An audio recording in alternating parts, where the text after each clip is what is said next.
চিরকাল কেউ থাকবে না, কারণ আল্লাহ ছাড় দেয়, তিনি ছেড়ে দেন না। মনে রাখবেন, আল্লাহ কি দেয় আর কি দেয় না।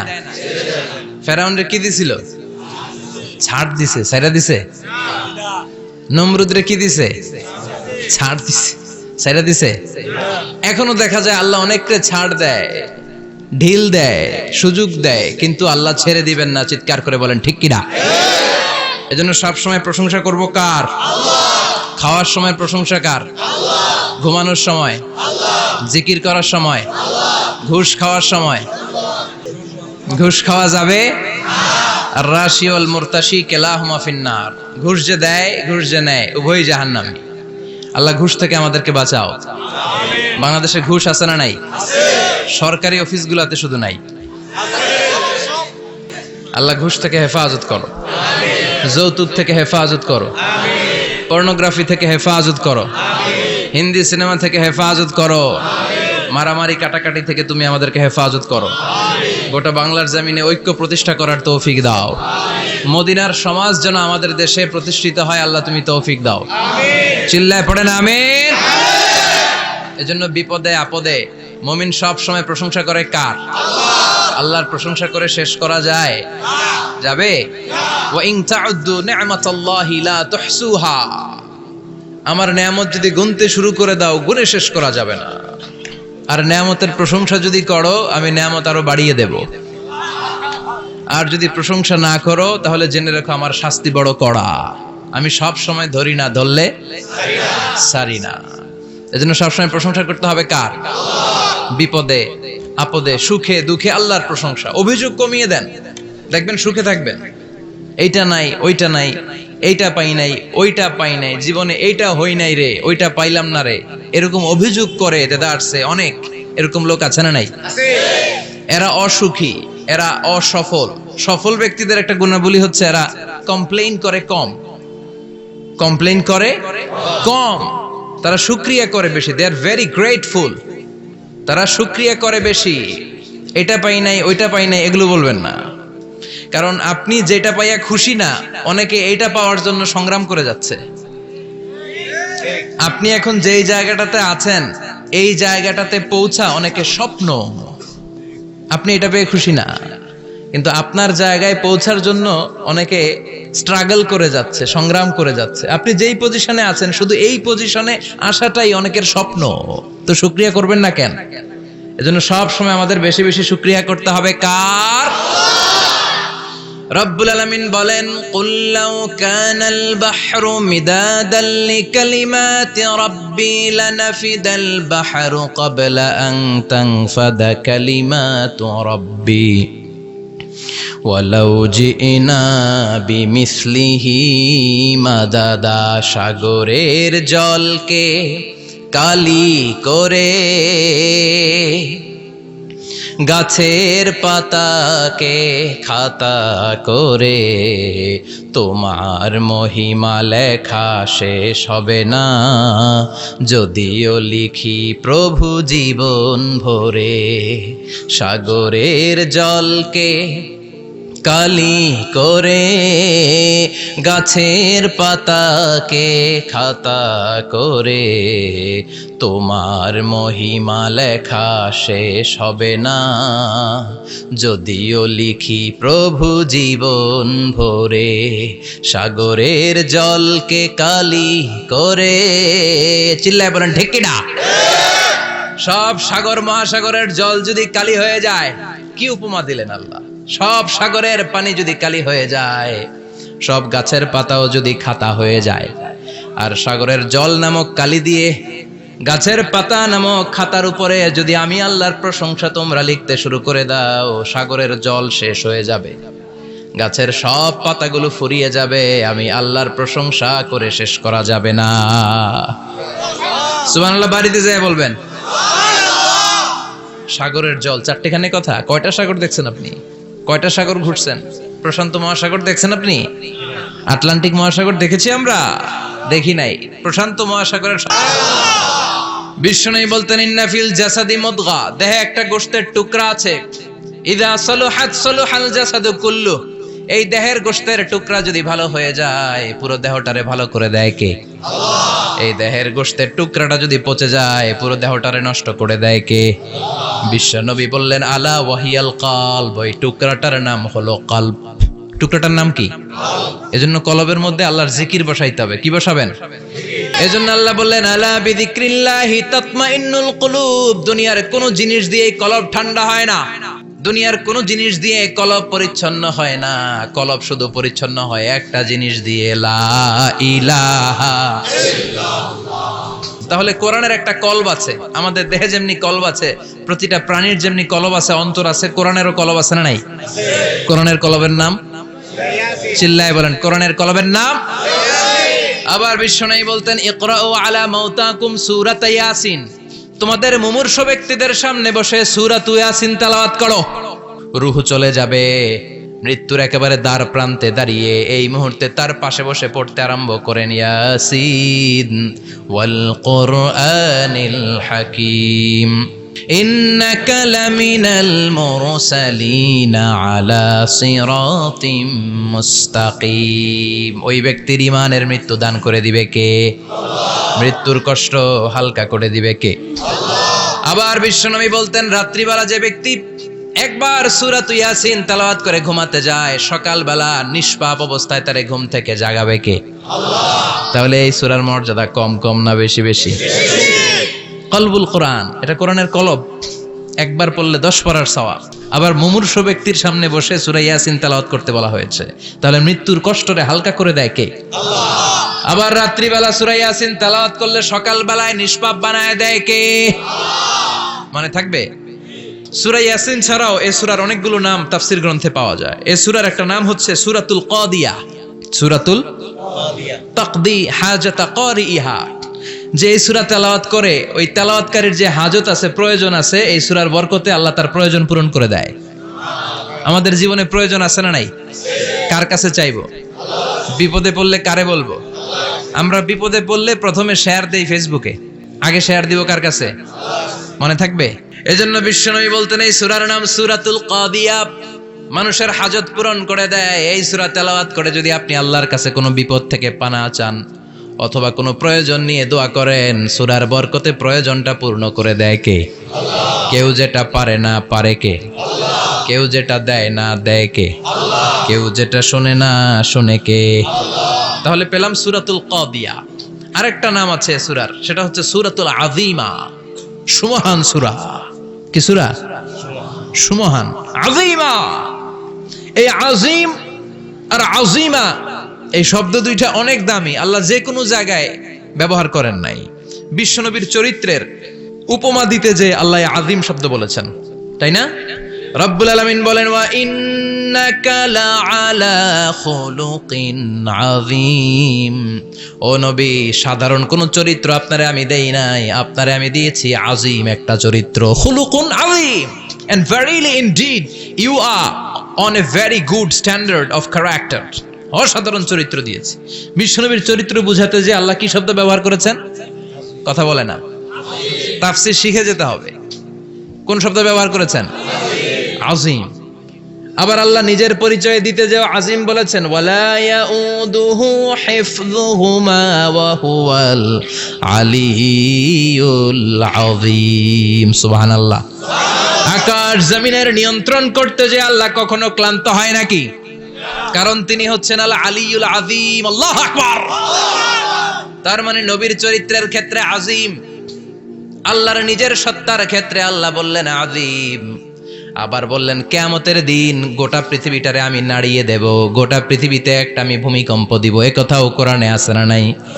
ইযা জুলজিলাতিল আরদু জিলজালাহা আল কারিয়াতু মাল কারিয়া। পুরো পৃথিবী কাঁপিয়ে দিব। এই কাঁপাকাঁপিটা ওই দিনের ভূমিকম্পটা কি অন্যান্য সময়ের ভূমিকম্পের মতো হবে?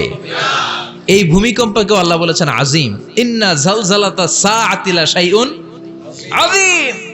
সেদিনের ভূমিকম্প সাধারণ কোনো আর্থকোয়েক নয়, সাধারণ ভাইব্রেশন না, এটা আযীম। আবার আল্লাহ এই কোরআনকেও আযীম বলেছেন, ওয়ালাকাদ আতাইনাকা সাবআম মিনাল মাসানি ওয়াল কুরআনাল আযীম। ও নবী, আমি আপনার নিত্য পাঠনীয় সপ্তবাক্য সূরাতুল ফাতিহা দিয়েছি, সাথে সাথে কোরআনে আযীম দান করেছি। সুবহানাল্লাহ। তার মানে কোরআনের ক্ষেত্রে আযীম, কিয়ামতের ভূমিকম্প এটা আযীম, আল্লাহ নিজেও আযীম, বিশ্বনবীর চরিত্র আবার এই সূরাটাও যেহেতু দামি, এজন্য এই সূরার নাম সূরাতুল আযীমা, সূরাতুল সুমহান সূরা। এটা যেন তেন সূরা নয়, এটা তো কোরআনের কলব। কলব ছাড়া মানুষ বাঁচে? হার্ট ফাউন্ডেশনে যেয়ে দেখবেন মানুষের কি অবস্থা। হৃদরোগ, হৃদয় যার নষ্ট, তার যে কত কষ্ট। এই যে কি পরানো লাগে এখন, রিং পরায়, এনজিওগ্রাম, এনজিওপ্লাস্টি করে আর্টারি ব্লক করে ফেলে। চর্বি, এত চর্বি আমরা খাই, এত গরুর গোশত আমরা খাই। মনে রাখবেন, যেই প্রাণীর পা বেশি ওইটার ভিতরে কোলেস্টেরল বেশি। মাছের কয় পা? হ্যাঁ, নাই, এখানে নাই, মাছের পাটা নাই, কোলেস্টেরল নাই। মুরগির কয় পা? জোরে বলতে হবে। তার মানে কিছু কোলেস্টেরল আছে না নাই? গরুর কয় পা? কোলেস্টেরল বেশি না কম? এইবার কোন চিংড়ির কয় পা? সবচেয়ে বেশি কোলেস্টেরল কন্টেইন করে শ্রিম্প, প্রন, চিংড়ি। এজন্য এগুলো কম খাইতে হবে। তবে 40-এর আগে যারা আছেন ধুমায়া খান, 40-এর পরে এই যে মাটন, ল্যাম্প, ছাগলের গোশ, খাসির গোশ, চিংড়ি, এগুলো আপনার ডায়েট থেকে বাদ দিয়ে দিতে হবে। বুঝতে পেরেছেন? এজন্য এই সূরাটা যেন তেন সূরা নয়, এটা তো কোরআনের কলিজা, হার্ট, হৃদয়। এজন্য সূরাটা সূরাতুল আযীমা। সুবহানাল্লাহ পড়েন। তার মানে 1 নম্বরে পেলাম সূরাতুল কাদিয়াহ, 2 নম্বরে পেলাম সূরাতুল আযীমা, 3 নম্বরে সূরার আরেক নাম হলো সূরাতুল মুইম্মা। সূরাতুল মুইম্মা। মুইম্মার 2 অর্থ। এক অর্থ হচ্ছে এটার বরকতটা আম, সবার জন্য, যেই পড়ে সেই বরকত পায়, এজন্য মুইম্মা। আবার মুইম্মার আরেক অর্থ হচ্ছে যেই সূরা শত্রুকে অন্ধ করে দেয়। কি করে দেয়? এই সূরার প্রথম 9টা আয়াত যদি বিপদে পড়ে, শত্রুর কবলে পড়ে আপনি তেলাওয়াত করেন, শত্রুর চোখটারে অন্ধ করে দিবে কে? আল্লাহ। বিশ্বনবী মক্কা থেকে যখন মদিনায় যায়, হিজরতের সময় বিশ্বনবী সূরাতুল ইয়াসিনের প্রথম 9টা আয়াত তেলাওয়াত করলেন। তেলাওয়াত করে আল্লাহর নাম নিয়ে ঘর থেকে বের হলেন। আশেপাশে কাফেররা ঘুরে কিন্তু বিশ্বনবীরে দেখে না, সবাই খালি এরকম এরকম করে, ডানে বায়ে হাতায় বিশ্বনবীর সামনে দিয়ে যায়, কিন্তু কাফেরদের চোখ অন্ধ করে দিয়েছে কে? আল্লাহ। এজন্য কোরআন তেলাওয়াত করলে কাফেরদের চোখকে অন্ধ বানায় দেয় কে? আল্লাহ। এজন্য সূরার একটা নাম হচ্ছে সূরাতুল মুইম্মা। কি নাম? অন্ধ করে দেয়। তাফসিরে কুরতুবীর মুসান্নিফ ইমাম আল কুরতুবী, ওনাকে জালিম বাদশা বন্দী করেছিল। ওনার তাফসিরে এসেছে উনি শক্তিশালী লোক ছিলেন, জেলখানা ভেঙে বাঁচার জন্য দিছে দৌড়। ওনারেও ধরার জন্য জালিম বাদশার সৈনিকেরা ঘোড়া নিয়ে রওনা হয়েছে। উনিও দৌড়ায়, ঘোড়াও পেছন থেকে আসে। ওমিয়া মানুষ কি ঘোড়ার দৌড়ের সাথে পারে? উনি হাঁটতে হাঁটতে হয়রান হয়ে এক বালুর ময়দানে যে ধপাস করে পড়েছেন। ওরাও ঘোড়া দিয়ে এসে নেমেছে, কিন্তু আজীব তামাশা, উনি বালুতে ধপাস করে পড়েই সূরাতুল ইয়াসিনের প্রথম 9 আয়াত তেলাওয়াত করতে শুরু করেছেন। ওরা নিচে নেমে ডানে বায়ে সামনে পিছনে খালি খুঁজে, কিন্তু দেখে না, সামনেই কিন্তু বসা। ওদের চোখটার অন্ধ করে দিছে কে? আল্লাহ। বিশ্বাস হয়? ঈমান হয়? এজন্য বিপদে পড়লে সূরাতুল ইয়াসিনের প্রথম 9 আয়াত পড়তে রাজি আছেন? আল্লাহ তুমি তৌফিক দাও। আমিন। আর জোরে পড়েন আমিন। আমিন। এজন্য আল্লাহ চমৎকার ভাবে এই সূরাটা শুরু করে দিলেন। 2টা কাটা অক্ষর দিয়ে আল্লাহ বললেন ইয়াসিন ওয়াল কুরআনিল হাকীম ইন্নাকা লামিনাল মুরসালিন আলা সিরাতিম মুস্তাকিম। পড়েন সুবহানাল্লাহ। ইয়াসিন। সূরাটা শুরু করলেন কি দিয়ে? ইয়াসিন। এটা কি কোনো বাক্য? এটা কি কোনো শব্দ? এটা কি অক্ষর? 2টা। প্রথম অক্ষরের নাম ইয়া, দ্বিতীয়টা সিন। আওয়াজ করে বলেন, প্রথম অক্ষরটার নাম ইয়া, দ্বিতীয়টা সিন। খুব চমৎকার না? বাক্য দিয়ে এই সূরাটা শুরু করে নাই। যেমন ইযা জুলজিলাতিল আরদু জিলজালাহা, এই সূরার প্রথম আয়াত, এটা একটা বাক্য না? জি। আচ্ছা। ওয়াদ-দুহা ওয়াল-লাইলি ইযা সাজা, বাক্য না? জি। কিন্তু ইয়াসিন, এটা কি কোনো বাক্য? না। এটা কি কোনো শব্দ? না, এটা কাটা 2টা অক্ষর। সুবহানাল্লাহ পড়েন। সুবহানাল্লাহ। আল্লাহ 114টা সূরার প্রায় 29টা সূরা এরকম কাটা কাটা অক্ষর দিয়ে শুরু করেছেন। সুবহানাল্লাহ নাই? এই 29টা সূরা কখনো আল্লাহ একটা অক্ষর দিয়ে শুরু করেছেন, কখনো 2টা অক্ষর দিয়ে, কখনো 3টা দিয়ে, কখনো 4টা দিয়ে, কখনো 5টা দিয়ে। একটা অক্ষর দিয়ে আল্লাহ কোরআনের সূরা শুরু করেছেন, এরকম একটা সূরা বলেন। নুন ওয়াল কলামি ওয়া মা ইয়াসতুরুন। নুন, নুন দিয়ে সূরা শুরু হয়ে গেছে। তারপরে কফ, এক অক্ষর দিয়ে সূরা শুরু হয়ে গেছে। সুবহানাল্লাহ পড়েন। এবার বলেন 2 অক্ষর দিয়ে সূরা শুরু হয়েছে এরকম সূরা বলেন। এত দূরে যান কেন? এটা আছে না নাই? ইয়াসিন। সুবহানাল্লাহ পড়েন। ইয়াসিন 2 অক্ষর দিয়ে। তারপরে হামিম। এবার 3 অক্ষর দিয়ে আল্লাহ সূরা শুরু করছেন এরকম। আলিফ লাম তাসিন মিম। আল্লাহু আকবার। আবার 4টা অক্ষর দিয়ে সূরা শুরু হয়েছে এরকম আছে না নাই? আবে সব কোন? আলিফ লাম মিম র, আলিফ লাম মিম সাদ আছে না নাই? আবার 5টা কাটা অক্ষর দিয়ে সূরা শুরু হয়েছে এরকম সূরাও আছে না নাই? সূরা মারিয়ামের শুরুতে কি আছে? কাফ হা ইয়া আইন সাদ। সুবহানাল্লাহ পড়েন। এরকম প্রায় 29টা সূরা আল্লাহ কাটা কাটা অক্ষর দিয়ে শুরু করেছেন, কোনো বাক্য দিয়ে নয়, কোনো শব্দ দিয়ে নয়। কি দিয়ে? হারফ দিয়ে। হারফ, এই হারফগুলোরে বলে হুরুফ আত-তাহাজ্জি বা হুরুফ আল মুকাত্তাআত, কাটা কাটা অক্ষর। মনে রাখবেন কোরআনের আয়াতগুলো 2 ভাগে বিভক্ত, একটা মুহকাম, একটা মুতাশাবিহ। মুহকাম মানে যেগুলোর অর্থ আমরা জানি, যেগুলোর ব্যাখ্যা আমরা জানি, যেটার ইন্টারপ্রিটেশন, এক্সপ্লেনেশন আমাদের জানা আছে। আর মুতাশাবিহ আমরা অর্থ জানি না, আমরা ব্যাখ্যা জানি না, এটা দিয়ে আসলে কি বুঝাইছে আমরা কেউ জানে না। জানে একজন, চিল্লায় বলেন তিনি কে? আল্লাহ বলেন ওয়া ইন কুনতুম ফি রাইবিম মিম্মা নাযালনা আলা আবদিনা ফাআতু বিসূরাতিম মিন মিসলিহি ওয়াদউ শুহাদাআকুম মিন দুনিল্লাহি ইন কুনতুম সাদিকিন। আল্লাহ বললেন ও জাহেলি যুগের লোকেরা, শোনো শোনো, এত আরবি কবিতা বানাতে পারো, এত গল্প লিখতে পারো, আরবিতে এত নোবেল বানাতে পারো, উপন্যাস বানাতে পারো, আর্টিকেল লিখতে পারো। আমার নবীর উপর যে কোরআন আমি নাজিল করেছি, এই কোরআনের ব্যাপারে অন্তরে যদি কোনো সন্দেহ থাকে, বাপের বেটা হলে পারলে কোরআনের মতো একটা সূরা বানিয়ে নিয়ে আসো। পারছে? কিয়ামত পর্যন্ত কেউ পারবে? বিশ্বনবী যেই জামানাতে এসেছিলেন, ওই জামানায় আরবি ভাষা সাহিত্যের উৎকর্ষতা সাধিত হয়েছিল। আরবি ভাষার এতটা উৎকর্ষ পৃথিবী কখনো দেখে নাই। কবিতা, গদ্য, পদ্য, গল্প, উপন্যাস, রচনা, প্রবন্ধ, আর্টিকেলের সয়লাভ। এই ভাষা সাহিত্যিকদের চোখে আঙ্গুল দিয়ে আল্লাহ বুঝাতে চাইলেন, এত অর্থ করতে পারো, এত ব্যাখ্যা জানো, এত বড় বড় বলিয়া ওড়াও, এত কিছু তুমি জানো, তাহলে বলো ইয়াসিন অর্থ কি? সুবহানাল্লাহ কইবেন না? তাইলে বল নুন অর্থ কি? কফ মানে কি? আলিফ লাম রা মানে কি? ফাবুহিতাল্লাযী কাফার। কেউ জানে না, কেউ উত্তর দিতে পারে না। কোন সুবহানাল্লাহ। এটা কোরআনের মুজিজা, এটার অর্থ কেউ জানে না। আর এগুলোর অর্থ নিয়ে খোঁচাখুচি করাও ঠিক না। তবে মুফাসসিরিনে ইকরাম এগুলোর কিছু অর্থ সম্ভাব্য বলার চেষ্টা করেছেন। যেমন ইয়াসিনের অর্থ ইবনে আব্বাস বলেছেন, এর অর্থ হতে পারে ইয়া ইনসান, হে মানুষ। সুবহানাল্লাহ পড়েন।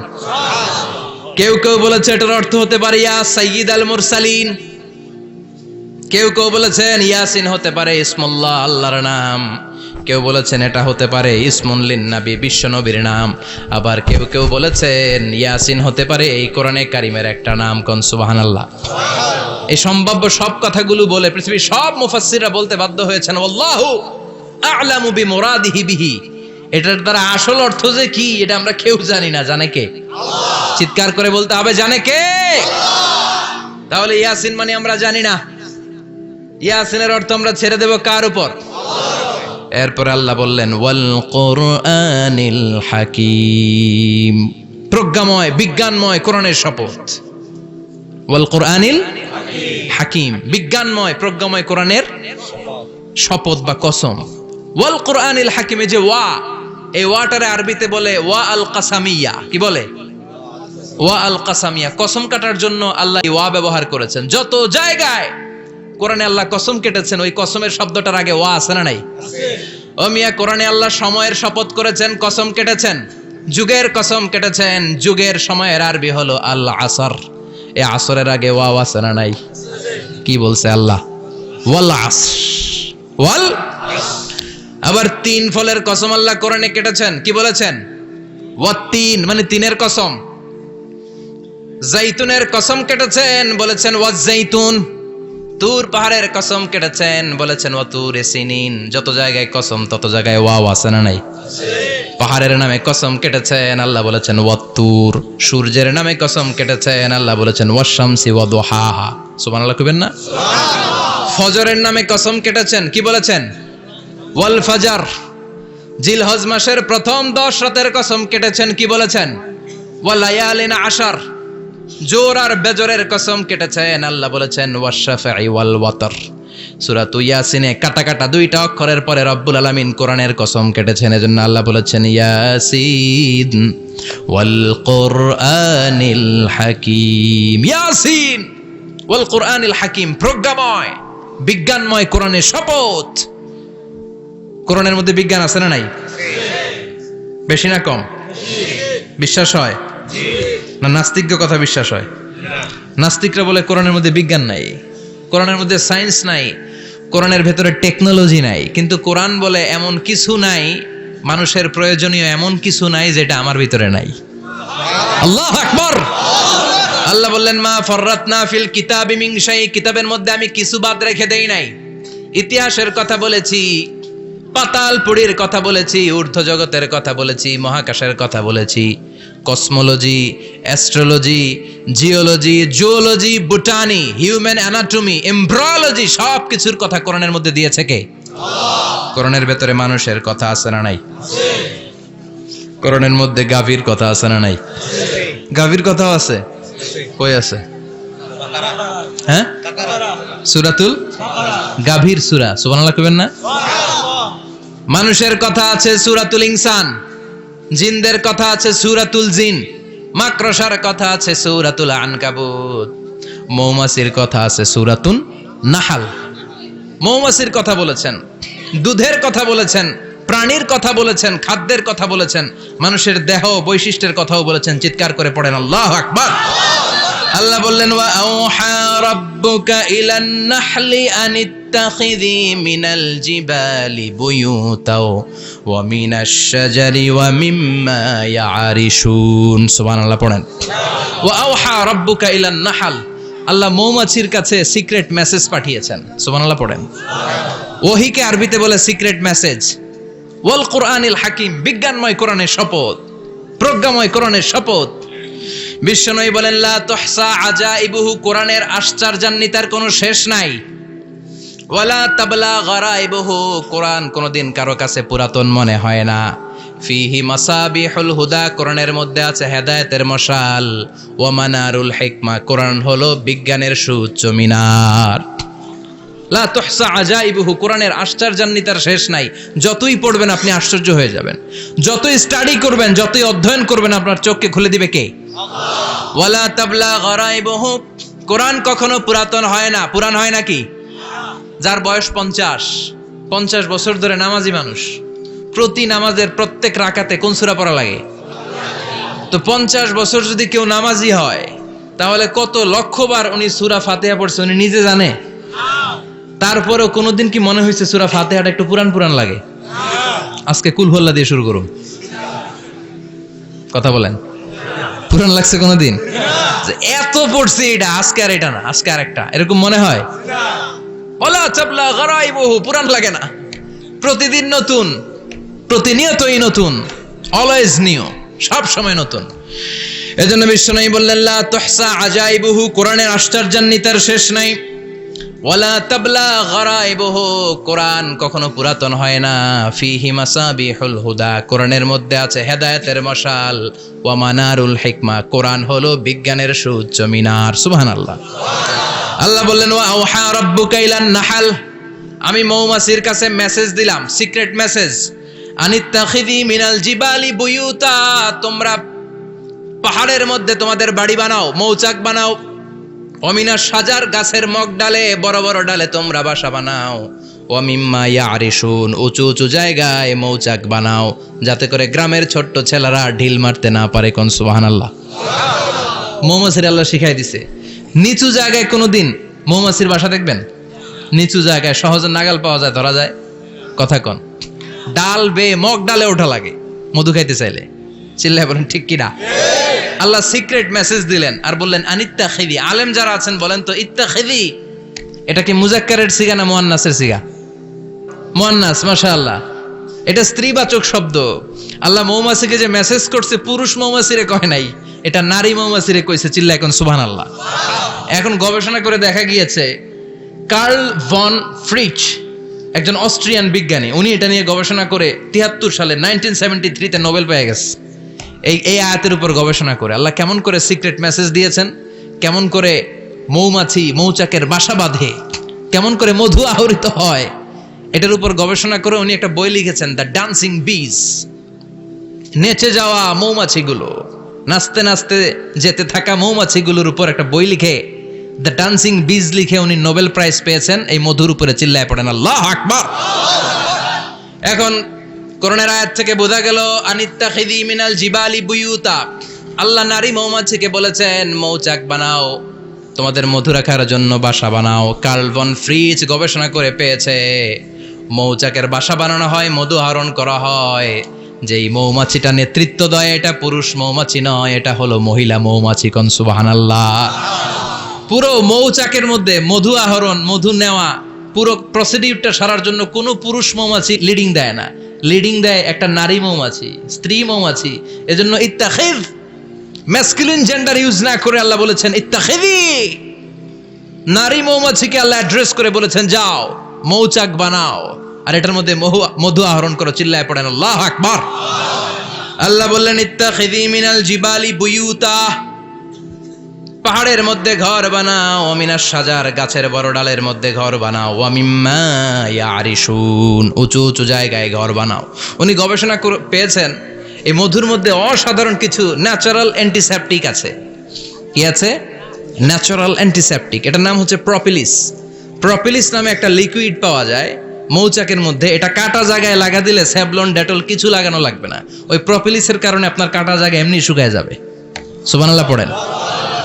দ্বিতীয় বিশ্বযুদ্ধে রাশিয়ান যত সৈনিকরা যুদ্ধে আহত হতো, ওরা আলাদা করে অ্যান্টিসেপটিক খাইতো না, ওরা মধু আইনা লাগাই দিত আর সুস্থ হয়ে যেত। সুবহানাল্লাহ পড়েন। নিউজিল্যান্ডের কিছু বিজ্ঞানীরা আবিষ্কার করেছে মৌমাছির হুলের ভিতরে রেমিটিক ফিভারের অ্যান্টিবায়োটিক আছে। অনেকের বাত জ্বর হয়, বাতের ব্যথা থাকে না? থাকে, মুরব্বীদের বেশি হয়। ওই জায়গার মধ্যে যদি আপনি মৌমাছি এনে ঢুকাই দিতে পারেন, মৌমাছির হুল লাগাই দিতে পারেন, ভালো হয়ে যাবে। মৌমাছি যখন হুল ফুটে আরাম লাগে না অনেক? খাইছেন? কামড় খাইছেন? হ্যাঁ, মজা লাগে। তো নিউজিল্যান্ডের এই গবেষকরা এরা আবিষ্কার করেছে যে মৌমাছি যদি হুল ফুটিয়ে দেয়, ওইখানে বাতের ব্যথা থাকলে, বেদনা থাকলে এটা ভালো হয়ে যাবে। আমি নিজে দেখেছি, বিবিসি একটা ডকুমেন্টারি। ইজিপশিয়ান একজন ফিজিশিয়ান, চিকিৎসক, উনি ওনার বাতের ব্যথায় আক্রান্ত যত রুগীরা আছে ওদের গায়ের মধ্যে মৌমাছি এনে এনে নিজে নিজে হুল ফুটায়। রুগী চিৎকার মারে, ও মাগো, ও আল্লাহ গো, কিন্তু একদিন পরে ব্যথা নাই, আর কয় ভালো হয়ে গেছি। সুবহানাল্লাহ কইবেন না? তো এজন্য এই কার্ল ভন ফ্রিচ 1973-তে দ্য ডান্সিং বিজ লেখে গোটা বিশ্বকে তাক লাগিয়ে দিয়েছে। তার গবেষণার প্রতিটি পয়েন্ট কোরআনের আয়াতের সাথে মিলে যায়। চিৎকার করে পড়েন আল্লাহু আকবার। এই যে আমরা মধু খাই, এই মৌচাকের ভেতরে অন এন অ্যাভারেজ অ্যারাউন্ড 60,000 মৌমাছি থাকে। 3 ভাগে, একটা হচ্ছে কুইন বি, একটা মেল বি, আর একটা হচ্ছে ওয়ার্কার বি। একটা থাকে রানী মৌমাছি, এর নেতৃত্বে সবাই চলে। আর একটা থাকে মেল বি, পুরুষ মৌমাছি, বংশ বাড়ানোর জন্য এদের কাজে লাগে। আর সব হচ্ছে ওয়ার্কার বি, সবাই কাজ করে। আল্লাহ বললেন সুম্মা কুলি মিন কুল্লি সামারাত ফাসলুকি সুবুলা রাব্বিকি যুলুলা। আল্লাহ সিক্রেট মেসেজ দিয়ে বললেন গাছের উপরে বাসাবাদ,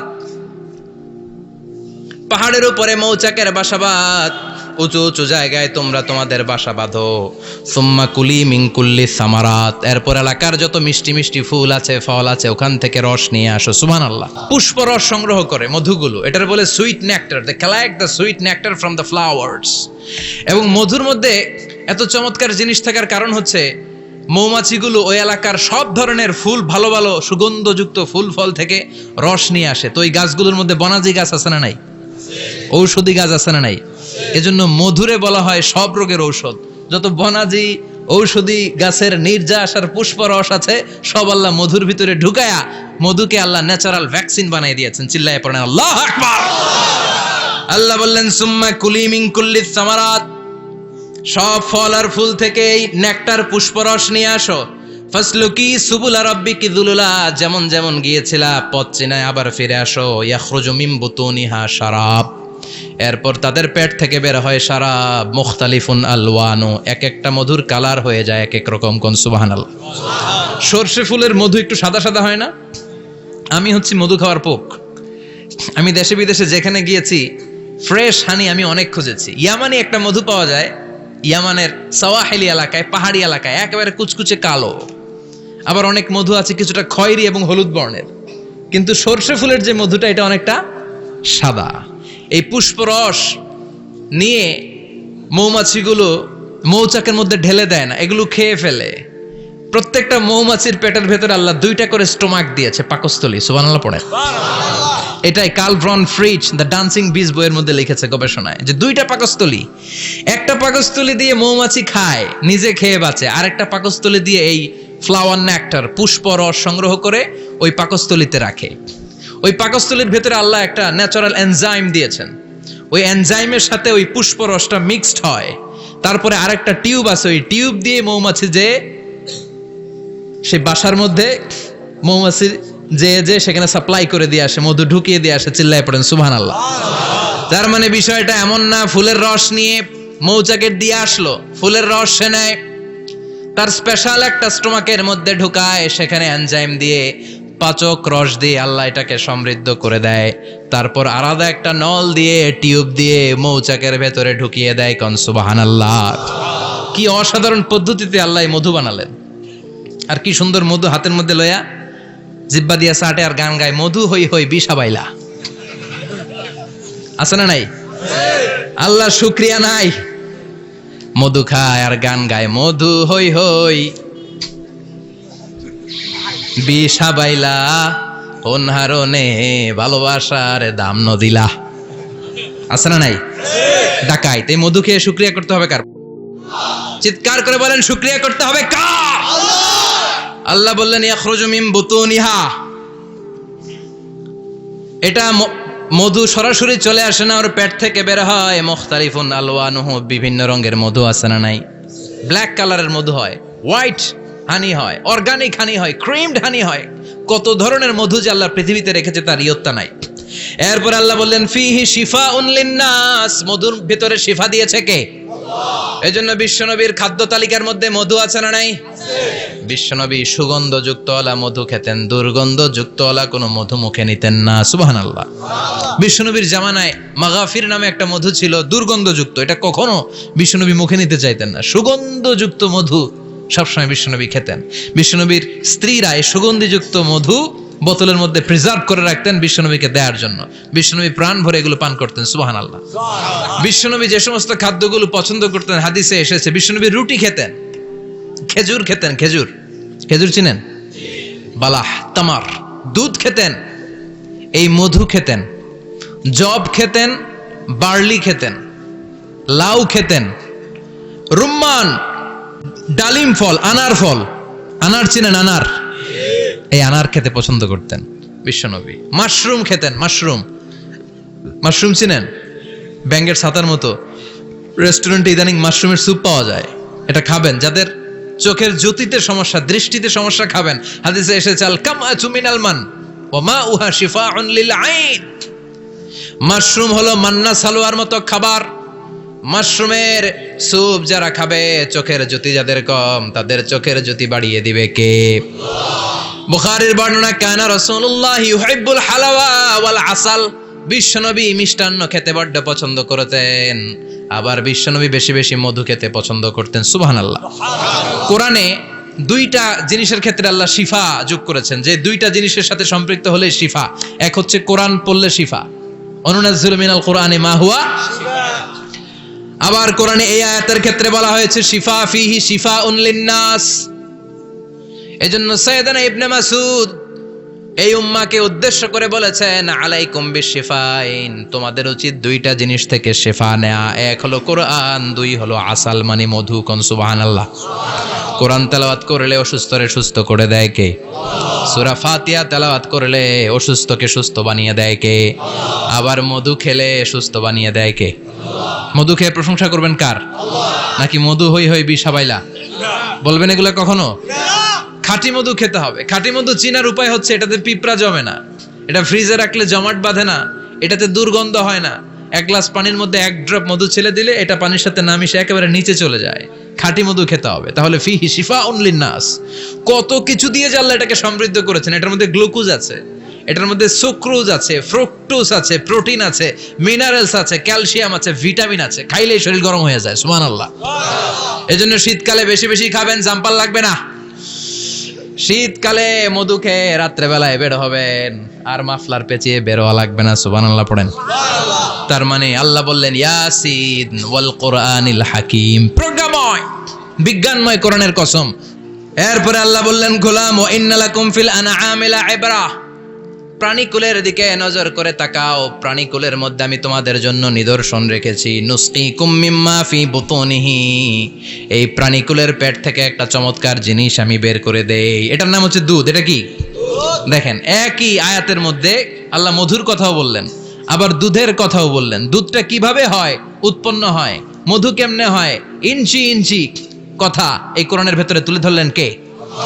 আল্লাহ বললেন মিমবাইনি ফারসিউ ওয়াদামিল লাবানা, গোবর আর রক্তের মাঝখান দিয়ে আমি দুধ বের করি। সুবহানাল্লাহ পড়েন। আমরা যাই এই গাভীর ওলান টানা শুরু করি সকালবেলা বিসমিল্লাহ বলে, কিন্তু কেমনে যে এটা আসে ওইদিকে নজর নাই। ডাকাত বিসমিল্লাহ বলে শুরু করে না, দুধ খাই আলহামদুলিল্লাহ পড়ে না, আছে না নাই? আল্লাহ বলেন মেকানিজমটা শোনো কেমনে আমি খাওয়াই। আল্লাহ বললেন মিমবাইনি ফারসি ওয়া দামিল লাবানা, গোবর আর রক্তের মাঝখান দিয়ে আমি দুধ বের করে দেই। সুবহানাল্লাহ। গরু যে ঘাস খায়, এই ঘাস থেকে রক্ত হয় আর গরুর গোবর হয়। পেটের একদিকে থাকে গোবর, আরেক দিকে থাকে রক্ত। রক্ত দুর্গন্ধ, গোবরও দুর্গন্ধ। রক্তও না পাক, গোবরও না পাক, এই দুই না পাক আর দুর্গন্ধের মাঝখান দিয়ে সুগন্ধযুক্ত দুধ বের করে দেয় কে? আল্লাহ বললেন মিমবাইনি ফারসি ওয়া দামিল লাবানা, গরু যে খাবারগুলো খায় ওই খাবারের এক পাশ দিয়ে গোবর হয়ে যায় আর এক পাশ দিয়ে রক্ত হয়ে যায়, মাঝখান দিয়ে দুধ বের করে দেয় কে? What a amazing mechanism of discharging milk from animal's body. What a amazing mechanism. একদিক দিয়ে গোবর দুর্গন্ধ, আরেক দিক দিয়ে ঘাস খাওয়ার কারণে রক্ত হয়, মাঝখান দিয়ে দুধ বের হয়ে যায়। সুবহানাল্লাহ। আবার বাছুর ছাড়া দুধ পাওয়া যায় না। গাভী আছে কার কার? হাত তোলেন তো। বাছুর ছাড়া দুধ পাওয়া যায়? শুধু গাভী, বাছুর নাই, দুধ আসবে? আবার এই যে বিশাল বড় ওলান 20 কেজি দুধ দেয় প্রতিদিন, এই ওলান কাটলে দুধ পাওয়া যায়? এক ফোঁটা দুধও ওলানটা কেটে টুকরা টুকরা করলে আপনি পাবেন না। এটা আলাদা মেকানিজম। এটা ভিতর থেকে একটা নির্যাস, বাছুর নিয়ে দুইটা ঢু মারবেন, ওই নির্যাস দিয়ে দুধ বেরোতে থাকবে গোবর আর রক্তের মাঝখান দিয়ে। চিৎকার করে পড়েন আল্লাহু আকবার। এজন্য বিশ্বনবী বলতেন বেশি বেশি দুধ খাও। দুধ হলো সুষম খাদ্য। পৃথিবীতে আবিষ্কৃত যত খাবার আছে, দুধের চাইতে ভালো খাবার আছে নাকি? কথা কন। মানুষ পানি খেয়ে 3-4 দিন বাঁচে জানেন, আর পানির মধ্যে লবণ দিলে 7-8 দিন বাঁচতে পারবেন। আর দুধ পাইলে আজীবন বাঁচবেন আপনি। দুধ খেয়ে যদি হজম করতে পারেন, দুধ খেয়ে হজম করতে পারলে আজীবন বেঁচে যাবেন। সুষম খাদ্য।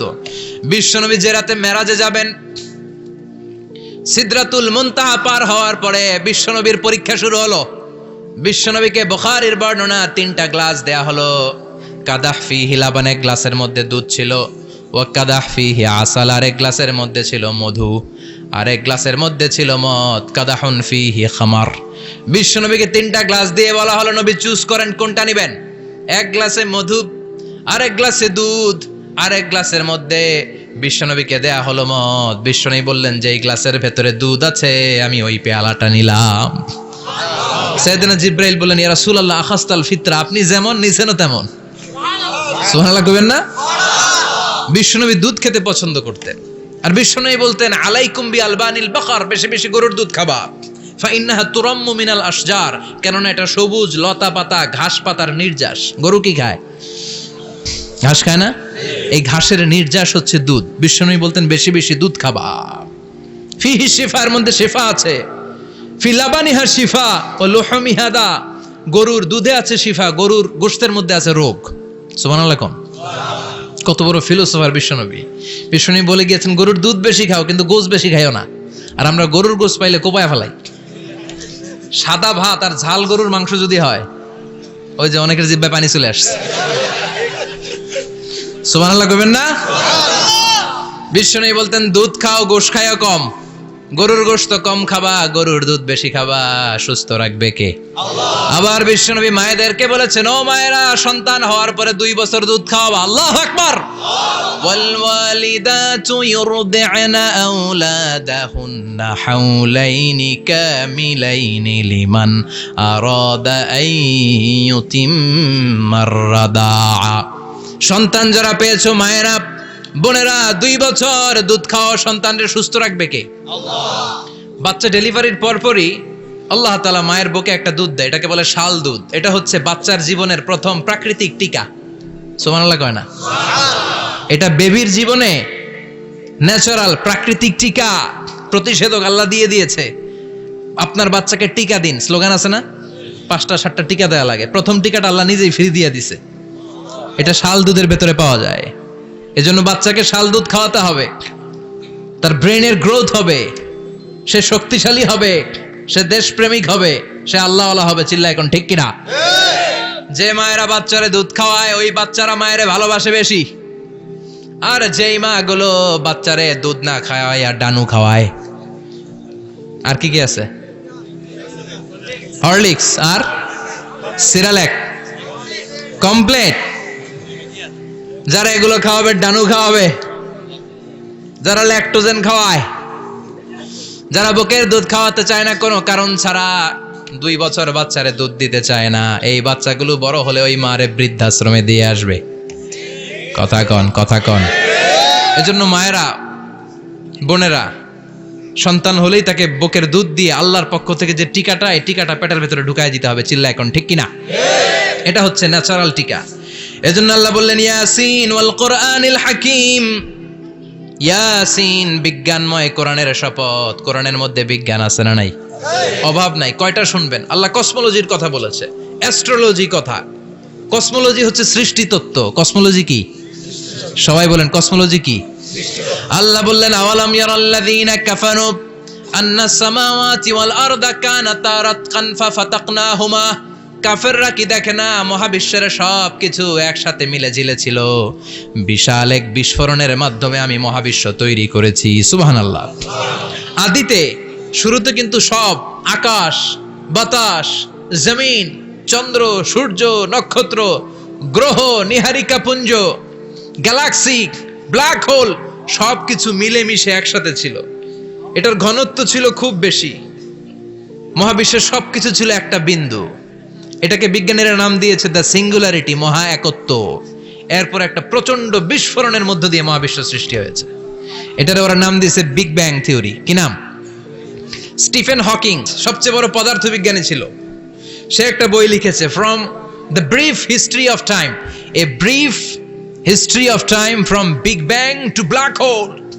সেখানে সে প্রমাণ করেছে কোরআনের এই আয়াত, কানাতা রাতকান, মহাবিশ্বের সবকিছু একটা বিন্দু ছিল। চাঁদ, সূর্য, গ্রহ, তারা সব কি ছিল? কথা বলেন, সবাই বলেন। একটা মাত্র বিন্দু ছিল। আল্লাহ বলেন, don't the disbeliever observe that the heavens and earth were joint together, then I separated with a gigantic sound explosion. সব একসাথে ছিল, চাঁদ, তারা, আকাশ, নদী, নালা সব একসাথে। তারপরে একটা বিকট বিস্ফোরণের মধ্য দিয়ে পৃথিবী হয়েছে, এ চাঁদ হয়েছে, চন্দ্র হয়েছে, সূর্য হয়েছে, মহাবিশ্বের সবকিছু এই মহাবিস্ফোরণের মধ্য দিয়ে হয়েছে। চিৎকার করে পড়েন আল্লাহু আকবার। এই যে ছোট্ট পৃথিবীতে আমরা বসে আছি, এই পৃথিবীর চেয়ে সূর্য 13 লক্ষ গুণ বড়। চিল্লায় পড়েন আল্লাহু আকবার। এটা কি বাড়ির কাছের কথা? 13 লক্ষ গুণ বড়, কল্পনা করা যায়? তার মানে কি সূর্যই সবচেয়ে বড়? না, সূর্যের চেয়ে অনেক বড় বড় তারা আছে। ব্যাটেলজিউস নামে একটা তারা আছে মহাকাশে, যেটা যে সূর্য পৃথিবীর চেয়ে 13 লক্ষ গুণ বড়। এই ব্যাটেলজিউস তারা সূর্যের চেয়ে 33 কোটি গুণ বড়। এই ব্যাটেল জিউস তারাটাই কি সবচেয়ে বড়? না, এর চেয়েও কত বড় তারা যে আছে কোনো হিসাব নাই। এরকম বিশাল বিশাল তারা ঘুরতে ঘুরতে মাওয়াকিউন নুজুম, ব্ল্যাক হোল নামে একটা রেঞ্জ আছে, এই রেঞ্জের মধ্যে যদি ঢুকে যায়, ছোট্ট বাচ্চার মুখে চকলেট দিলে বাচ্চা যেমনি চকলেট চুষে খেয়ে ফেলে, এই বিশাল বিশাল তারাগুলো ব্ল্যাক হোলের মধ্যে ঢুকলে এক মুহূর্তের মধ্যে নিঃশেষ হয়ে যায়। চিল্লায় পড়েন আল্লাহু আকবার। এজন্য আল্লাহ বললেন ফালা উকসিমু বিমাওয়াকিউন নুজুম, এই তারকা নিঃশেষ হওয়ার যে জায়গাটা, এই জায়গার কসম আমি কোরআনের মধ্যে খেলাম। এই ব্ল্যাক হোলের রেঞ্জের ভেতরে তারা আসলে মুহূর্তের মধ্যে নিঃশেষ বানিয়ে দেয় কে? একটা তারার চেয়ে আরেকটা তারা বড়। এরকম হাজার কোটি তারা মিলে আমাদের গ্যালাক্সি। এই গ্যালাক্সির নাম হচ্ছে মিল্কি ওয়ে। কি নাম? আমাদের গ্যালাক্সির নাম কি? সবাই বলেন তো। Milky Way. কি নাম? এরকম একটা গ্যালাক্সি না, লক্ষ কোটি গ্যালাক্সি আছে। আমাদের গ্যালাক্সির পরে সবচেয়ে কাছের গ্যালাক্সির নাম অ্যান্ড্রোমেডা। কি নাম? এই অ্যান্ড্রোমেডা গ্যালাক্সি আমাদের গ্যালাক্সি থেকে 2.5 মিলিয়ন লাইট ইয়ার দূরে, মানে 25 লক্ষ লাইট ইয়ার। সুবহানাল্লাহ কইবেন না? আলোর গতি হচ্ছে পৃথিবীতে সবচেয়ে বেশি বর্তমান সময় পর্যন্ত, জানেন? সেকেন্ডে কত মাইল? 1,86,000 মাইল। এক সেকেন্ডে আলো ছুটে 1,86,000 মাইল বেগে। এত বেগের কোন প্লেন বা রকেট নিয়ে যদি আপনি আমাদের গ্যালাক্সি থেকে মিল্কি ওয়ে থেকে অ্যান্ড্রোমেডাতে যেতে চান, তাহলে আপনার 25 লক্ষ বছর লেগে যাবে। সুবহানাল্লাহ বাড়িতে যাই বললেন। এরপর আল্লাহ বললেন ওয়াস-সামাআ বানাইনাহা বিআইদিন ওয়া ইন্না লামুসিউন, আকাশ আমি বানালাম, গ্যালাক্সি আমি বানালাম, বানানোর পর থেকে সবগুলোর আমি প্রশস্ত করতে শুরু করে দিলাম। সব ছিল ক্ষুদ্র, একটা বিন্দুর মধ্যে আমি বিস্ফোরণ করলাম একটা আওয়াজ দিয়ে। আওয়াজটা ছিল কুন। আওয়াজটা ছিল কি? জোরে কোন, আবার কোন। কুন ফায়া ইন্নামা আমরুহু ইযা আরাদা শাইআন আন ইয়াকুলা লাহু কুন ফায়াকুন। আল্লাহ যখন কিছু করতে চান শুধু বলেন কুন, শুধু বলেন বি। কুন মানে বি, ইট ওয়াজ, এটা হয়ে যায়। হও বলতে দেরি। এই মহাবিস্ফোরণের নেপথ্যে যে শব্দটা ছিল সেটা ছিল কুন। সেটা ছিল কি? আল্লাহ কুন বলতে দেরি, মুহূর্তের মধ্যে বিগ ব্যাং, বিশাল এক্সপ্লোশন, তারপর থেকে মহাবিশ্ব ছড়াচ্ছে। আল্লাহ বলছেন এই কোরআনের ভেতরে বলে দিয়েছেন ওয়া ইন্না লামুসিউন, আমি এই মহাবিশ্বকে, এই গোটা ইউনিভার্সকে আমি প্রতিনিয়ত সম্প্রসারিত করছি। প্রতিনিয়ত এটা বড় হচ্ছে, সম্প্রসারিত হচ্ছে। চিল্লায় বলেন আল্লাহু আকবার। আজ থেকে মাত্র 20 বছর আগে এটা তারা আবিষ্কার করেছে। এটা কোন সাল? 2020 বছর পেছনে গেলে কত? 1998, তাই না? এই 1998 সালে তারা আবিষ্কার করেছে সুপারনোভা কসমোলজি প্রজেক্ট। এই সুপারনোভা কসমোলজি প্রজেক্টে তারা এই সিদ্ধান্তে এসেছে যে মহাবিশ্ব কোন নামক এক বিস্ফোরণের পর থেকে যে সম্প্রসারিত হচ্ছে, আজ পর্যন্ত এটা শুধু বাড়ছে আর বাড়ছে, অ্যাক্সেলারেটিং হচ্ছে, এক্সপান্ডিং হচ্ছে, এটা কমছে না। কিয়ামত পর্যন্ত এটা বাড়তেই থাকবে। চিৎকার করে পড়েন আল্লাহু আকবার। এজন্য আল্লাহ বললেন ইয়াসিন ওয়াল কোরআনিল হাকিম, বিজ্ঞানময় প্রজ্ঞাময় কোরআনের শপথ। এই কোরআনের ভেতরে আমি কসমোলজির কথা বলেছি, অ্যাস্ট্রোলজির কথা বলেছি, জিওলজির কথা বলেছি, ফিজিক্সের কথাও বলেছি। সুবহানাল্লাহ। ফিজিক্স মানে কি? পদার্থ। পদার্থের সবচেয়ে বড় উপাদান হচ্ছে লোহা। লোহার কথা কিন্তু কোরআনে নাই।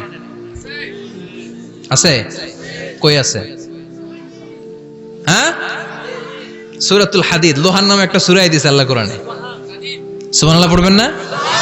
সূরার নাম সূরাতুল হাদিদ। সূরার নাম কি? চিল্লায় বলেন সূরার নাম সূরাতুল হাদিদ। হাদিদ মানে লোহা।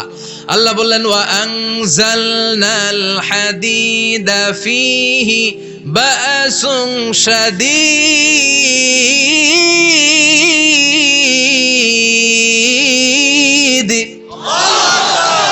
ওয়া আনজালনাল হাদিদ ফীহি বাসুন শাদীদ, আমি লোহা নাজিল করলাম আর লোহার ভেতরে আমি ভয়ঙ্কর শক্তি ঢুকাইয়া দিলাম। সুবহানাল্লাহ। ফিহি মানাফিউ লিন-নাস, লোহার ভেতরে মানুষের জন্য অনেক কল্যাণ আছে। সুবহানাল্লাহ। লোহা ছাড়া পৃথিবীতে কিছু হয়? আংটি বানাতে লোহার দরকার আছে না নাই? ঘড়ি বানাতে, গাড়ি বানাতে, বাড়ি বানাতে, মোবাইল বানাতে, হেলিকপ্টার, প্লেন, রকেট, মাইকের স্ট্যান্ড। সুবহানাল্লাহ কোন?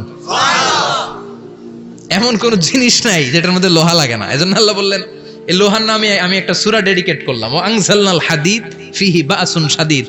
আমি লোহাকে নাজিল করেছি, আল্লাহ বলেছেন, খেয়াল করে শব্দটা শুনেন, ওয়া আনজালনাল হাদিদ, আমি লোহাকে উপর থেকে নাজিল করেছি। কি করেছি? কথা বলেন। তার মানে লোহা পৃথিবীতে ছিল না, নাজিল করছে কে? লোহা পৃথিবীতে ছিল? পৃথিবীতে ছিল? পৃথিবীতে থাকলে নাজিল করবেন কেন? এই যে কোরআনটা পৃথিবীতে আগে ছিল, নাজিল করছে কে? কোন ফেরেশতাকে দিয়ে? সাইয়েদনা জিবরাইল। কোন নবীর উপর? বিশ্বনবী মুহাম্মদুর রাসূলুল্লাহ। আল্লাহু আকবার।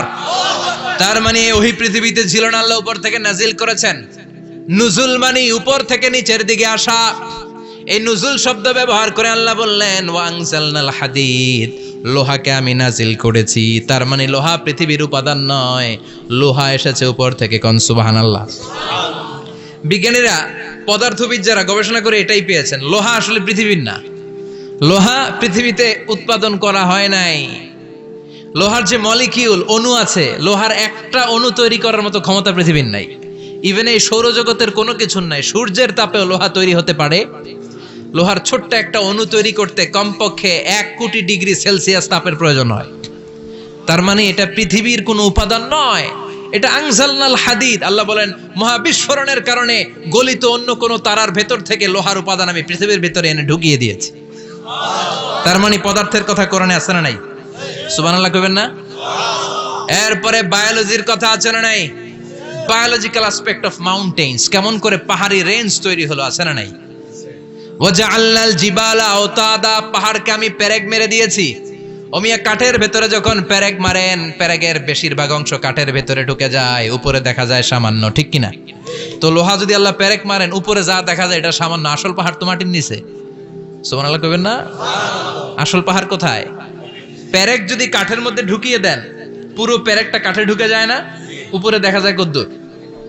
সামান্য। পাহাড়ের যা আপনি দেখেন এটা তো পেরেকের মাথা, পুরো পাহাড়টা আল্লাহ জামিনের ভেতরে গেড়ে দিয়েছেন। চিল্লায় পড়েন আল্লাহু আকবার। আবার আল্লাহ বললেন, অমিনাল জিবালি জুদাদুম বিদু ওয়া হুমরুম মুখতালিফুন আলওয়ানু, আসনা নাই? ওয়া গারাবিবু সুদ, আল্লাহ বলেন নানা রঙের পাহাড় পর্বত মহাবিশ্বে আমি তৈরি করেছি। কোন পাহাড় হচ্ছে রক্তিম বর্ণের, কোন পাহাড়কে বানিয়েছি আমি কৃষ্ণ বর্ণের, কোন পাহাড়কে বানিয়েছি আমি শুভ্র বর্ণের, কোন পাহাড়ের রং কালো, কোনটা সাদা, কোনটা নীল, আছে না নাই? মহাবিশ্ব যখন তৈরি হয়েছে, পৃথিবীর মধ্যে 7টা টেকটনিক প্লেট তৈরি হয়েছে। 7 tectonic plates create the mountain range on earth. পৃথিবীতে এই পাহাড় তৈরির কারণ হচ্ছে 7টা প্লেট, এগুলোরে 7 টেকটনিক প্লেট বলে। এই প্লেটগুলোর কারণে পৃথিবীতে এই রং বেরঙের পাহাড় তৈরি হয়েছে। কত রঙের যে পাহাড় আছে, আরব বিশ্বে পাথরের পাহাড়, বাংলাদেশে মাটির পাহাড়, ব্রুনাই, সিঙ্গাপুর, ইন্দোনেশিয়াতে যদি যান আরেক ধরনের পাহাড়। চায়নার একটা শহর আছে গানজু সিটি, কি নাম? এই গানজু সিটিতে একটা পাহাড় আছে রেইনবো মাউন্টেন, ওখানে 7 রঙের পাহাড় পাওয়া যায় এক জায়গায়। সুবহানাল্লাহ কইবেন না? রেইনবো মানে কি? রংধনু। রংধনুর কয় রং? কথা কন। ছোটবেলা আমরা মুখস্থ রাখতাম, বেনিয়া সহকলা, বেতে বেগুনি, নিতে নীল, আতে আসমানি, শতে সাদা, হতে হলুদ, কতে কালো, লাতে লাল। সুবহানাল্লাহ নাই? মনে রাখার কি অসাধারণ পদ্ধতি। তো এই রেইনবো মাউন্টেন, রংধনুর 7 রঙের পাহাড় এক জায়গায় পাওয়া যায়। এখানে সাদা পাহাড়, এখানে সবুজ পাহাড়, এখানে নীল পাহাড়, ওখানে লাল পাহাড়, এখানে কালো পাহাড়। এই চায়নার গানজু সিটিতে আল্লাহ তাআলা 7 রঙের পাহাড় এক জায়গায় রেখেছেন। চিৎকার করে বলেন আল্লাহু আকবার। তার মানে বায়োলজির কথাও কোরআনের ভেতরে আছে না নাই? এরপর আল্লাহ বললেন, কেমন করে আকাশ থেকে আমি পানি নাজিল করে, এটাও কোরআনে আছে না নাই? আমরা ছোটবেলা পড়েছি ওয়াটার সাইকেল, হাইড্রোলজিক্যাল সাইকেল, কেমন করে সূর্যের তীব্র তাপ সাগর থেকে পানিকে জলীয় বাষ্প করে উপসে নেয়, উপরে নিয়ে সেটাকে পুঞ্জীভূত করে দেয়, ঘনীভূত করে দেয়, মেঘ হয়ে যায়, সেখান থেকে ঝিরি ঝিরি ঝিরি ঝিরি বৃষ্টি পড়ে, আছে না নাই? আর ওই বৃষ্টির গান আমরা গাই, এই বৃষ্টি ভেজা রাতে তুমি চলে যেও না। ওই বৃষ্টি পেয়ে আল্লাহর কাছে দোয়া করে না। বিশ্বনবী বলেন, রহমতের বৃষ্টির নিচে দাঁড়িয়ে কেউ যদি হাত তুলে দোয়া করে, ওই দোয়া কবুল করে কে? আবার আকাশের মধ্যে মেঘের ঘনঘটা দেখলে বিশ্বনবী পেরেশান হয়ে যেতেন, হয়রান হয়ে যেতেন, আর আল্লাহর কাছে বলতেন, আল্লাহ এই মেঘ দিয়ে তুমি আমাদেরকে আযাব দিও না, তুমি আমাদেরকে গজব দিও না, তুমি আমাদেরকে শেষ করে দিও না, এই মেঘ থেকে তুমি আমাদেরকে রহমতের বৃষ্টি দাও, পড়ে না আমিন। বৃষ্টি দেখলে বিষ্ণু বলতেন আল্লাহুম্মা সাইয়িবান নাফিআ, ইয়া গাউসু আগিসনা গাউসান মুগীসান মারিআন মারিআন নাফিআন গায়রা দার আজিলান গায়রা আজিল। হে আল্লাহ, এই বৃষ্টি থেকে তুমি ঠান্ডা রহমতের পানি দাও। কি দাও? আল্লাহ মেঘে দে পানি দে, ছায়া দে রে তুহু, আল্লাহ মেঘে দে, পড়েন পড়েন, আল্লাহ মেঘে দে পানি দে, ছায়া দে রে তুহু, আল্লাহ মেঘে দে। এই ওয়াটার সাইকেলের কথা আল্লাহ বলেছেন। আলম তারা আন্নাল্লাহ ইউসজি সাহাবান, কাফের নাস্তিক যেগুলো সমাজের আবর্জনা খড়কুটা, ওরা কি দেখে না কেমন করে আমি বাতাসকে জলীয় বাষ্প করে আকাশে তুলি, বায়ুমণ্ডলে নিয়ে যাই, সুম্মা ইউআল্লিফু বাইনাহুম, জলীয় বাষ্পগুলারে তখন আমি ঘনীভূত করি, সুম্মা ইয়াজআলুহু রুকামান, এরপরে আমি মেঘে পরিণত করি, ফাতারাল ওয়াদকা ইয়াখরুজু মিন খিলালিহি, তারপর মেঘের ভেতর থেকে ঝিরিঝিরি ঝিরিঝিরি বৃষ্টি নাজিল করে কে? আবার আল্লাহ বললেন পানি থেকে আমি পৃথিবীর সব প্রাণগুলারে বানালাম, ওয়াজআলনা মিনাল মাই কুল্লা শাইইন হাইয়া ফালা ইয়াকিলুন, পানির ভেতর থেকে সব প্রাণের উৎপত্তি পৃথিবীর মধ্যে ঘটিয়ে দিয়েছে কে? বিজ্ঞানীরা স্বীকার করেছে পৃথিবীতে যত প্রাণ পাওয়া যায়, যত প্রাণের ব্লুপ্রিন্ট পাওয়া যায়, সব এসেছে পানি থেকে। চিৎকার করে বলেন কোত্থেকে? পানি নাই তো প্রাণ নাই, পানিও আছে প্রাণও আছে, কোন সুবহানাল্লাহ। বিজ্ঞানীদের ধারণা, তারা ধারণা করে বলেছে পৃথিবীর প্রথম প্রাণের নাম হচ্ছে অ্যামিবা। কি নাম? ওরা বলেছে এটা এককোষী জীব, it's a very small unicellular organism found ever in the world. পৃথিবীতে পাওয়া প্রথম এককোষী প্রাণীর নাম হচ্ছে অ্যামিবা। এটা এসেছে শৈবালের মতো, এরপরে জুপ্লাংটন, ফাইটোপ্লাংটন, ব্যাকটেরিও প্লাংটন, একটার পর একটা স্পিসিজ প্রজাতি পৃথিবীতে ডেভেলপ করেছে, কোন সুবহানাল্লাহ। এই পানির কথা কোরআনের ভেতরে বলে দিল কে? এজন্য আল্লাহ বললেন ওয়াল কোরআনিল হাকিম, বিজ্ঞানময় কোরআনের শপথ। এই কোরআনটা বিজ্ঞানের ঠাসা, এই কোরআন আশ্চর্যের শেষ নাই, এই কোরআন কোনোদিন পুরাতন হয় না। এই কোরআনের ভেতরে আল্লাহ দিয়েছেন হেদায়েতের মশাল, আর কোরআনটাকে বানিয়েছেন বিজ্ঞানের সুউচ্চ মিনার, জোরে কোন সুবহানাল্লাহ। তার মানে কোরআনে আমরা কি পেলাম? দুধের কথা পেলাম, মধুর কথা পেলাম, কিভাবে ডায়েট করবেন সেটা আমরা পেলাম, আমরা কসমোলজি পেলাম, অ্যাস্ট্রোলজি পেলাম, বায়োলজি পেলাম, ফিজিক্স পেলাম, ওয়াটার সাইকেল পেলাম। এবার পাতালপুরীর কথার দরকার আছে না নাই? পৃথিবীর একেবারে গভীরতম গভীরে কি আছে এটা কিন্তু কোরআনে নাই, আছে। পৃথিবীর মাঝখানে যে উত্তপ্ত লাভা আর আগুন, এটা আপনারা জানেন? পৃথিবীর উপর দিয়ে আমরা ঠান্ডা পৃথিবীতে ঘুরে বেড়াই, কিন্তু এর ভিতরে কিন্তু আগুন, লাভা। আল্লাহ কোরআনের মধ্যে ফুটন্ত টকবগে সাগরের কসম খেয়েছেন। আল্লাহ বলেছেন ওয়াল বাহরিল মাসজুর,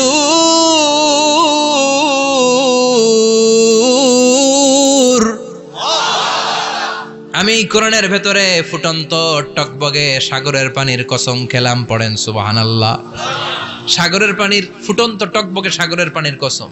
সাগরের পানি আবার ফুটন্ত হয় কি করে? পানি কি হয় ঠান্ডা? পানি কি? কথা বলেন। আল্লাহ পৃথিবীর ভেতরকার কথা চিন্তা করে বলেছেন ওয়াল বাহরিল মাসজুর। ইউনাইটেড স্টেটস অফ আমেরিকার নেভাল একাডেমির সায়েন্টিস্টরা এই আয়াতের উপর রিসার্চ করেছে যে সাগরের ভেতরে আবার এই ঠান্ডা পানির ভেতরে আবার উত্তপ্ত আগুনের লাভা আসলো কোত্থেকে। রিসার্চ করার জন্য তারা সাগরের ভেতরে পাইপ ঢুকিয়েছে। পাইপ ঢুকাতে ঢুকাতে অনেকগুলো লেয়ার তারা পার করেছে। রূপান্তর শিলার স্তর, পাললিক শিলার স্তর, আগ্নেয়গিরির শিলার স্তর, মার্বেল পাথরের অনেকগুলো শিলার স্তর পেরিয়ে যাওয়ার পরে তারা পাইপ ঢুকানোর পরে দেখতে পেয়েছে পাইপগুলো গলে যায়। পাইপগুলো কি হয়? তার মানে ভিতরে কি আছে? গত কয়েক মাস আগে জাপানে কিছু জিওলজিস্ট, ভূতত্ত্ববিদ, তারা গবেষণা করে পৃথিবীর এক মাথা থেকে আরেক মাথায় যেতে চাচ্ছে, মানে প্রতিপাদ স্থান। বাংলাদেশের এখান থেকে ছিদ্র করলে আপনি দক্ষিণ আমেরিকার চিলির সান্টিয়াগোতে যেয়ে উঠবেন। কথা বুঝতে পেরেছেন? তার মানে বাংলাদেশের প্রতিপাদ স্থান হচ্ছে দক্ষিণ সাউথ আমেরিকার চিলির সান্টিয়াগো। আবার ইন্ডিয়া থেকে ছিদ্র করতে করতে পৃথিবীর আরেক মাথা দিয়ে উঠবেন। সুবহানাল্লাহ বলেন। এটা তারা শুরু করেছে কিন্তু এখনো সফল হয় নাই। ইউএস এর নেভাল একাডেমির সায়েন্টিস্টরা পাইপ ঢুকাতে ঢুকাতে দেখে একটা পর্যায় শেষে পাইপ আর ঢুকানো যায় না, পাইপগুলো পৃথিবীর ভেতরে যেতে যেতে গলে গলে পানি হয়ে যায়। সুবহানাল্লাহ কইবেন না? এই রিসার্চ প্রজেক্টের যিনি চিফ, উনি বললেন bring the water proof pipe from America. America থেকে ওয়াটার প্রুফ পাইপ নিয়ে আস। আমার এমন পাইপ লাগবে গবেষণা করার জন্য যে পাইপ আগুনে জ্বলে না। ওয়াটার প্রুফের মধ্যে আগুন লাগালে আগুন ধরবে? বুলেট প্রুফে বুলেট মারলে বুলেট ঢুকবে? মাননীয় প্রধানমন্ত্রী শেখ হাসিনা যে গাড়িতে করে চড়ে, এটা বুলেট প্রুফ কার? গুলি মারলে ঢুকবে? আবার গুলি মারতে যায় না, 14 গোষ্ঠী উদ্ধার করে ছাড়বে আপনার, খবরদার। তো আমেরিকা থেকে ফায়ার প্রুফের পাইপ নিয়ে আসা হলো। নেভাল একাডেমির চিফ সায়েন্টিস্ট পাইপ ঢুকাতে আরম্ভ করলেন। ঢুকাতে ঢুকাতে, পৃথিবীতে কিন্তু অনেকগুলো স্তর আছে, এই যে বালু মাটি, সব কিন্তু বালু মাটি নয়।